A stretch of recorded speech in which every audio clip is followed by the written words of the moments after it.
Hey guys, welcome back to another video. तो movie शुरू होती है और हमें 1940 का सीन दिखाया जाता है जब इटली में सेकेंड वर्ल्ड वॉर की शुरुआत हुई थी। इसी के साथ हमें 12 साल का एक लड़का दिखाया जाता है जिसका नाम रेनातो होता है। वो अपने फादर के संग एक साइकिल शॉप पर आता है साइकिल खरीदने के लिए। वो यहाँ पर एक नई साइकिल खरीदता है और इसके बाद वो टाउन में उसी साइकिल के संग राइड करते हुए निकल जाता है। वो साइकिल लेकर अपने दोस्तों को दिखाने आता है और उसके दोस्त उसकी साइकिल देखकर बहुत खुश होते हैं। तभी उनमें से उसका एक दोस्त कहता है कि वो आने वाली है और इतना सुनते ही वो सारे लड़के एक लाइन बनाकर बैठ जाते हैं किसी का वेट करने के लिए। रेनातो अपने दोस्त की बात समझ नहीं पाता कि कौन आने वाली है, उसे पता ही नहीं होता। तभी वहाँ पर टाउन की सबसे सुंदर महिला जिसका नाम मेलेना होता है वो वहाँ से निकलती है। रेनातो उसको देखता है और देखता ही रह जाता है। वो उससे बहुत ज्यादा अट्रैक्ट हो जाता है। वो उसे देखने में बहुत ही ज्यादा सुंदर लगती है। वो उस पर से अपनी नजर हटा ही नहीं पा रहा था। जिसके बाद रेनातो और उसके दोस्त सभी मिलकर उस लेडी का पीछा करने लगते हैं। दूसरी तरफ हमें मलीना के फादर को दिखाया जाता है जो स्कूल में एक टीचर होते हैं। वो अकेले रहते हैं और उन्हें सुनाई भी नहीं देता। रेनातो अपने दोस्तों के संग उसी स्कूल में पढ़ता था। अब हमें दिखाया जाता है कि मलीना शादीशुदा है और उसका हस्बैंड ज्यादातर बाहर ही रहता है क्योंकि वो आर्मी मैन है। मलीना देखने में बहुत ही अट्रैक्टिव होती है जिस वजह से इस टाउन के सारे आदमी उसे पाना चाहते हैं। उसकी एक झलक देखने के लिए वो लोग कई घंटों इंतजार करते हैं। लेकिन दूसरी तरफ टाउन की सभी औरतें उससे जलती थी। वो सब तो उसकी तरह ही सुंदर बनना चाहती थी। इसके बाद हमें रेनातो को दिखाया जाता है जो अभी स्कूल में है और बार बार वो मलीना के बारे में ही सोच रहा है जिस वजह से उसका ध्यान पढ़ाई में बिल्कुल भी नहीं था। अब जैसे ही छुट्टी होती है तो वो सीधा अपनी साइकिल उठाता है और वो मलीना के घर पहुंच जाता है और उसके घर के सामने ही सड़क की दूसरी तरफ बैठकर उसके घर से निकलने का इंतजार करता है। इसके बाद मलीना अपने घर से बाहर निकलती है और वो रेनातो को अपने पास बुलाती है। वो यहाँ पर उसे अपने पास बुलाकर उसे कुछ पैसे देती है और उसके लिए सिगरेट खरीदने को कहती है। रेनातो यहाँ पर मलीना को सिर्फ घूरे जा रहा था और इसी दौरान वो अपनी इमेजिनेशन से बाहर आ जाता है और हमें यहाँ पर पता चलता है कि मलीना ने तो उसे बुलाया ही नहीं था। ये सब वो अपने दिमाग में इमेजिन कर रहा था। इसके बाद रेनातो अपने घर जाता है और अपनी फादर की पैंट चुरा कर टेलर के पास लेकर जाता है और वो उसे उस टेलर से अपने साइज की करवाने के लिए कहता है। लेकिन जब उसके फादर को ये बात पता चलती है तो वो उसे बहुत डांटते हैं और वो उससे कहते हैं कि अभी तुम्हारी उम्र हाफ पैंट पहनने की है। अब रेनातो ये बात जानता था कि मलीना मैरिड है लेकिन वो फिर भी उस पे नजर रखने लगता है। वो उसके घर के पास लगे हुए पेड़ पर चढ़कर खिड़की के छोटे से छेद से उसे देखने लगता है। यहाँ पर रेनातो बुरी तरह से मलीना से ऑब्सेस्ड हो चुका था। वो दिन रात उसी के बारे में सोचता था, उसे फॉलो करता था। एक दिन रात को जब वो छुपकर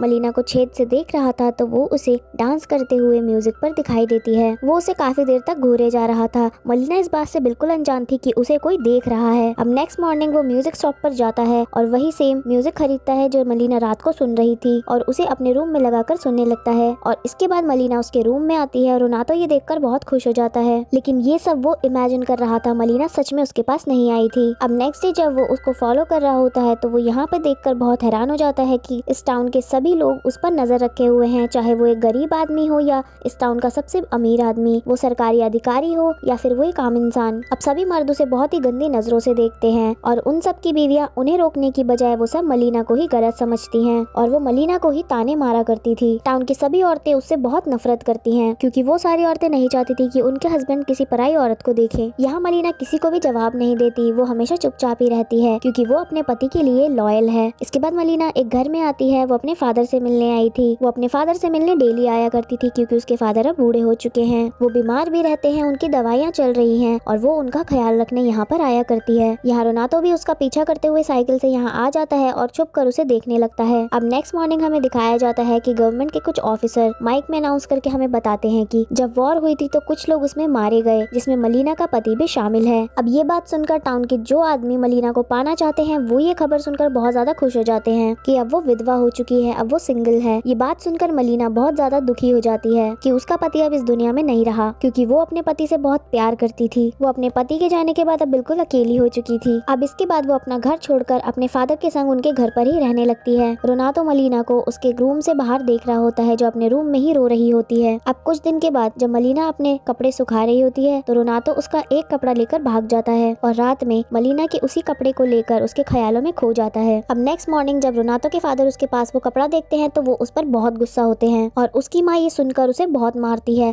फिर उसके फादर उसे रूम में ही बंद कर देते हैं। ऐसे ही 3 दिनों तक रेनातो अपने रूम में ही बंद रहता है। अब वो यहाँ पर खाना पीना भी नहीं खाता जिसके कारण उसकी तबीयत खराब हो जाती है। इसके बाद डॉक्टर को बुलाया जाता है रेनातो को देखने के लिए और डॉक्टर उन्हें बताते हैं कि रेनातो को टाइम पर अपना खाना खाना होगा और बाहर जाकर उसे खुली हवा में घूमना होगा। इसके बाद वो अपनी साइकिल लेकर निकल जाता है। अब बाहर जाते ही वो देखता है कि मलीना के खिलाफ इस टाउन की सारी महिलाएं अफवाहें फैलाती हैं कि वो गैर मर्दों के संग अय्याशी कर रही है और कुछ आदमी भी उसके बारे में उल्टा सीधा बोलते हैं। लेकिन यहाँ रोनातो को पता था कि मलीना ऐसी बिल्कुल भी नहीं है। अब नेक्स्ट मॉर्निंग जब मलीना के फादर उसे पढ़ा रहे होते हैं तो उनके पास एक नोट आता है जिसमें लिखा होता है कि तुम्हारी बेटी एक अच्छी औरत नहीं है और उसका चक्कर इस टाउन के बहुत सारे आदमियों के संग चल रहा है। अब ये नोट पढ़कर उसके फादर को उस पर बहुत गुस्सा आता है और वो अपनी बेटी को अपनाने से इनकार कर देते हैं। वो उसे इतना गुस्सा हो जाते हैं कि वो उसे अपने घर से भी निकाल देते हैं। इसके बाद मलीना दोबारा से अपने घर में रहने चली जाती है। अब एक रात जब रोनातो पेड़ पे चढ़कर उसे खिड़की में से देखने के लिए आता है तो वो देखता है कि मलीना का इस टाउन के ऑफिसर के संग तो अफेयर चल रहा है। अब ये सब देखकर रोनातो का दिल टूट जाता है। वो ऑफिसर अब जैसे ही मलीना के घर से बाहर आता है तो एक डेंटिस्ट उस पर हमला कर देता है क्योंकि वो आदमी भी मलीना को पसंद करता है। अब उसी डेंटिस्ट की बीवी पुलिस को वहाँ लेकर आ जाती है और कहती है कि मेरे हस्बैंड का मलीना के संग अफेयर चल रहा है और वो मलीना के ऊपर केस भी कर देती है। अब ये बात टाउन में चारों तरफ आग की तरह फैल जाती है कि मलीना का एक शादीशुदा आदमी के संग अफेयर चल रहा है। ये सब सुनकर मलीना बहुत ज्यादा परेशान हो जाती है। अब वो टाउन के एक बहुत बड़े लॉयर के पास जाती है और वो उसे उनका केस लड़ने को कहती है। वो लॉयर भी मलीना का फायदा उठाना चाहता था इसलिए वो उसकी बात मान जाता है। अब केस की सुनवाई वाला दिन आता है और यहाँ पर मलीना का लॉयर उसे बताता है कि उस डेंटिस्ट के संग मलीना का कोई भी अफेयर नहीं चल रहा है और वो ऑफिसर भी उसका बस दोस्त है। अब उसकी दलीलों को सुनकर वो यहाँ पर केस जीत जाते हैं। इसके बाद लॉयर अब मलीना के घर आता है और मलीना उसे यहाँ पर उस केस के लिए फीस देती है क्योंकि लॉयर की फीस अब बहुत ज्यादा थी इसलिए वो उसका फायदा उठाता है और वो अपना काम निकाल कर यहाँ से चला जाता है। अब ये सब रोनातो छुप कर पेड़ पर चढ़कर देख रहा था। इसी बीच वो वहाँ से गिर जाता है और उसका एक हाथ टूट जाता है और उसी दिन से मलीना उस लॉयर से मिलने लगती है क्योंकि उसे उसके बाद कोई काम नहीं मिल रहा था और उसे मजबूरी में उसकी बात माननी पड़ती है क्योंकि वो लॉयर उसका सारा खर्च उठा रहा था। लेकिन इस रिलेशनशिप के बारे में जब लॉयर की माँ को पता चलता है तो वो उसे डांटती है। वो उससे कहती है कि तुमने हमारे खानदान का नाम मिट्टी में मिला दिया। अब ये सब बातें सुनकर वो लॉयर मलीना से अपना रिश्ता तोड़ देता है। अब दोबारा से एक बार फिर से मलीना बिल्कुल अकेली हो गई होती है और इसके बाद मलीना को कोई भी काम देने के लिए तैयार नहीं था। उसके पति की जो पेंशन भी आती थी वो भी अब बंद हो चुकी थी। अब कुछ दिन ऐसे ही चलता है। एक रात मलीना इतनी डिप्रेस हो जाती है कि वो अपने बालों को काटकर छोटा कर देती है। वो यहाँ पर सोचती है कि बिना कुछ किए ही टाउन के लोग उसे इतना गलत समझते हैं तो क्यों ना वो सच में ही अब एक बुरी औरत बन जाए। अब नेक्स्ट मॉर्निंग मलीना पूरी तरह से बदलकर टाउन में घूमने लगती है और सभी लोग उसे देखकर हैरान हो जाते हैं क्योंकि उसका रूप एकदम बदल चुका था। अब वो लोग इसे इस रूप में देखकर बहुत खुश होते हैं क्योंकि वो यहाँ पर एक विधवा नहीं एक बहुत ही सुंदर औरत लग रही थी। अब वो एक खाली चेयर पर जाकर बैठ जाती है और सिगरेट जलाने लगती है। तभी बहुत सारे लोग उसके पास लाइटर लेकर आते हैं और एक आदमी उनमें से उसकी सिगरेट जला देता है। मलीना यहाँ पर ये सोचती है कि जब वो अच्छे से रहना चाहती थी तो किसी ने उसे रहने नहीं दिया, लेकिन अब जब वो बुरी औरत बनने के रास्ते पर चल चुकी है तो सभी उसका फायदा उठाना चाहते हैं। इसलिए अब वो भी अपने फायदे के लिए और पैसे कमाने के लिए गलत काम करना शुरू कर देती है और फिर एक आदमी के संग वो होटल में चली जाती है। अब रोनातो ये दूर से ही देख रहा होता है और ये सब उसे बिल्कुल भी अच्छा नहीं लग रहा था।